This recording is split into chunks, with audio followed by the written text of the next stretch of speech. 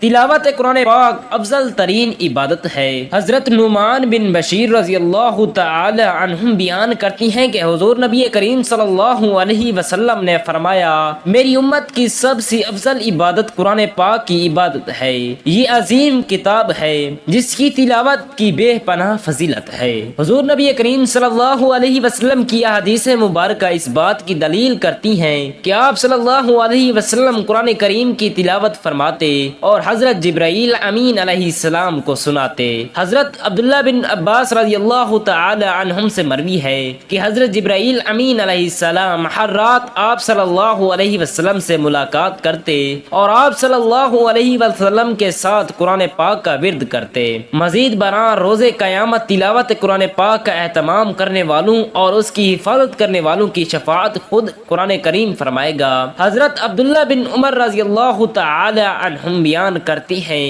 کہ حضور نبی کریم صلی اللہ علیہ وسلم نے فرمایا، قیامت کے دن روزے دار اور قرآن پاک دونوں بندے کے لیے شفاعت کریں گے۔ روزہ کہے گا، اے میرے رب، میں نے اس شخص کو دن کے وقت کھانے پینے اور دوسری نفسانی خواہشات سے روکے رکھا، بس تو اس شخص کے متعلق میری شفاعت قبول فرما۔ قرآن پاک کہے گا، اے میرے رب، میں نے اس شخص کو رات کے وقت جگائے رکھا، بس اس کے متعلق میری شفاعت قبول فرما۔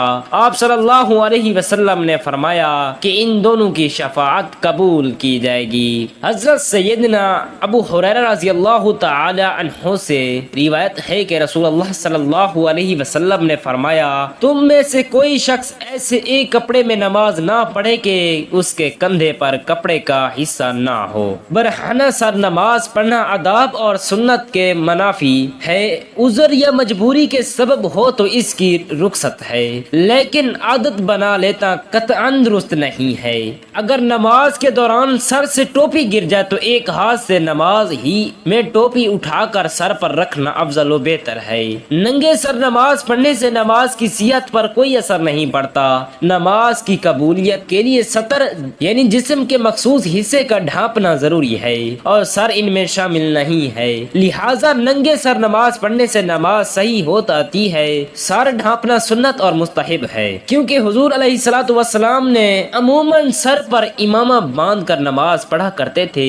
یہ نماز کی زینت اور احترام کے لیے مستحب سمجھا جاتا ہے۔ کچھ ثقافتوں اور روایات میں ننگے سر نماز پڑھنے کو غیر معمولی سمجھا جا سکتا ہے۔ مثلا مشرق وسطی اور جنوبی ایشیا میں مرد عموماً ٹوپی یا امامہ پہن کر نماز پڑھتے ہیں۔ سر ڈھانپ کر نماز پڑھنے سے عبادت کی خوبصورتی اور زینت بڑھتی ہے، جو اللہ تعالیٰ کے حضور احترام اور خشوع کی علامت ہے۔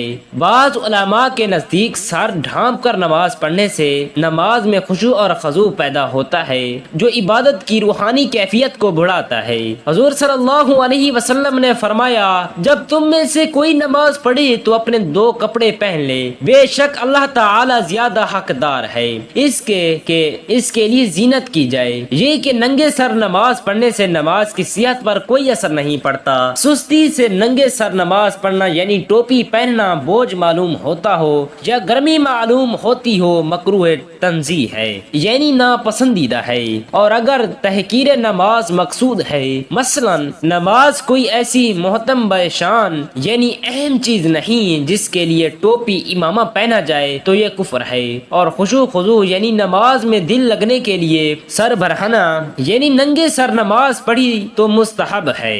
حضور اکرم صلی اللہ علیہ وسلم نے فرمایا، اللہ تعالی تجھے ہدایت پر قائم رکھے، آمین ثم آمین۔ اللہ تعالی ہمیں حضور نبی کریم صلی اللہ علیہ وسلم کی سنت پر عمل پیرا ہونے کی توفیق عطا فرمائے اور ہمیں اسلامی تعلیمات کو سیکھنے اور سکھانے کی توفیق عطا فرمائے، آمین ثم آمین۔ اللہ تعالی اور حضور اکرم صلی اللہ علیہ وسلم کے 99 ناموں میں سے ایک نام ضرور کومنٹ کریں اور اپنی رائے کو کومنٹ میں ضرور شیئر کریں۔ شکریہ، جزاک اللہ خیرا کثیرا۔ اللہ تعالی ہم سب کا حامی و ناصر ہو۔ وآخر دعوانا ان الحمد للہ رب العالمین۔